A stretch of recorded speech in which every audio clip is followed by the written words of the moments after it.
ಪ್ರಸ್ತುತ ಕಾಂಗ್ರೆಸ್ನಲ್ಲಿ ಇವತ್ತೇನು ಕಚ್ಚಾಟ ನಡೀತದೆ, ವಿಧಾನಸಭೆ ಒಳಗೆ ಮತ್ತು ಹೊರಗೆ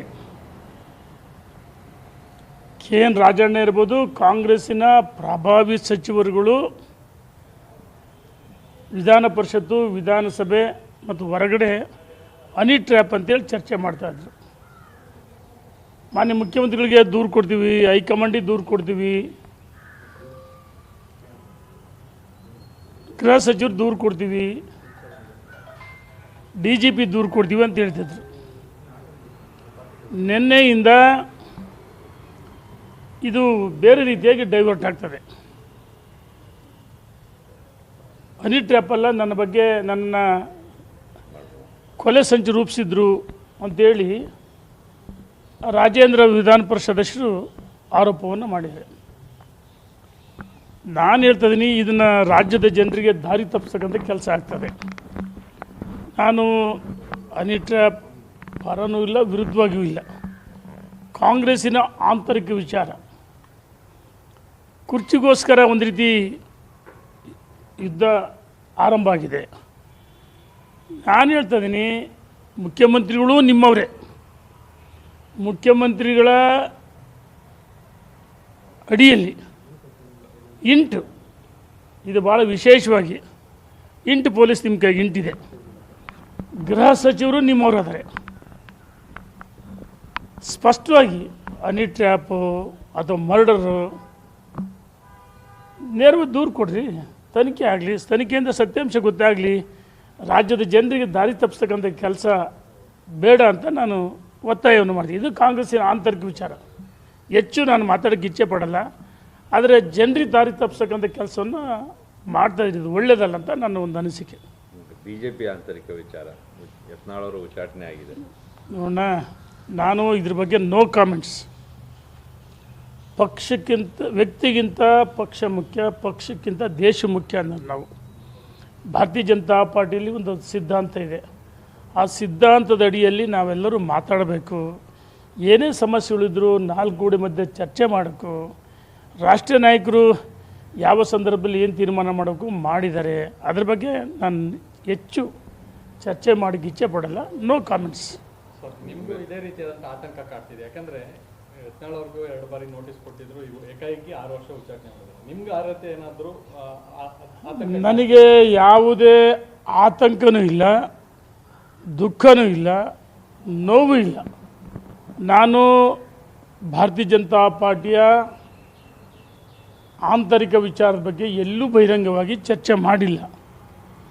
ಮತ್ತು ರಾಜ್ಯದ ಅಧ್ಯಕ್ಷರು ಅಥವಾ ಯಡಿಯೂರಪ್ಪನವರು ಯಾವುದೇ ಮುಖಂಡರುಗಳ ವಿರುದ್ಧ ನಾನು ಮಾತಾಡಿಲ್ಲ.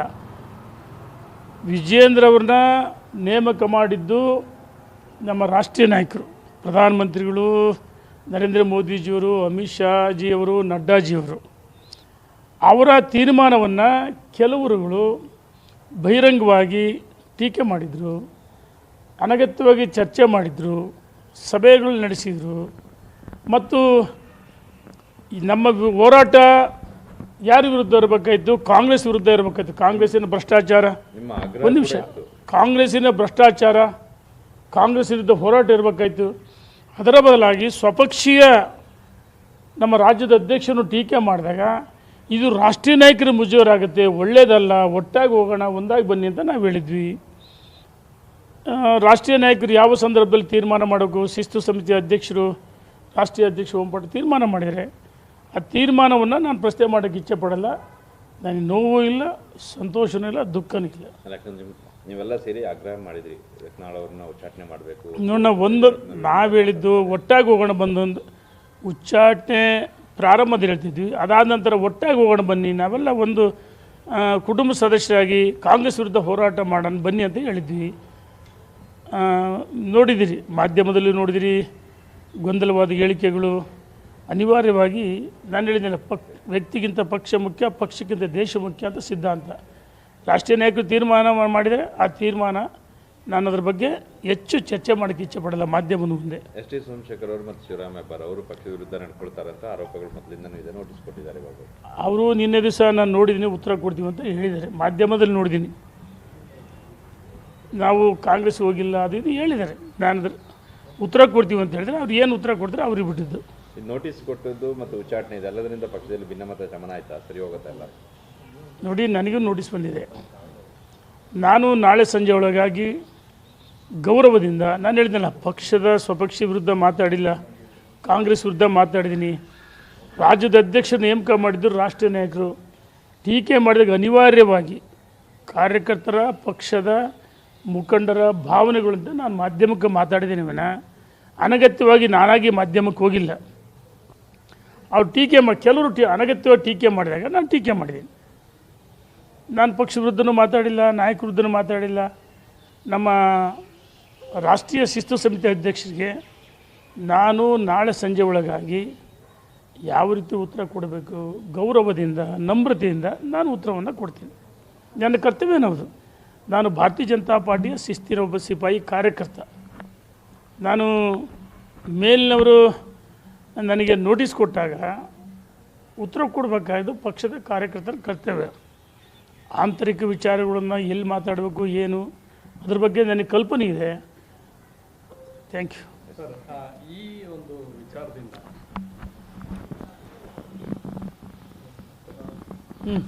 ವಿಜೇಂದ್ರ ಅವರ ಹಾದಿ ಸುಗಮ ಆಗುತ್ತಾ?